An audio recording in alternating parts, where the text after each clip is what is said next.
আবার আমাদের মনে পড়ে যাচ্ছে, ইতিহাসে আমরা পড়েছি ইংরেজরা এইভাবে বাংলার তথা ভারতবর্ষের মানুষকে চাপে রেখে তারা 200 বছর রাজনীতি করে গেছে।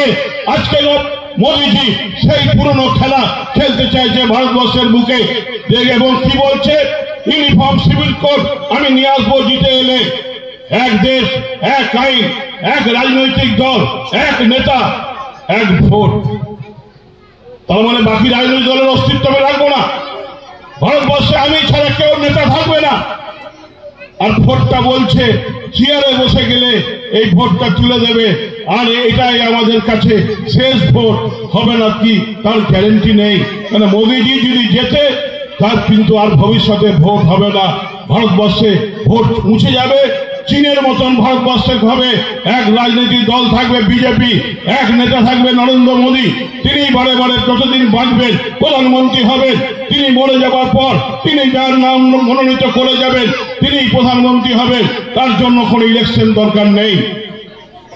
রাজ্যগুলোতে কোনো মুখ্যমন্ত্রী থাকবে না, গোটা ভারতবর্ষে আর গণতন্ত্র থাকবে না, আবার স্বৈরতন্ত্র চালু হবে।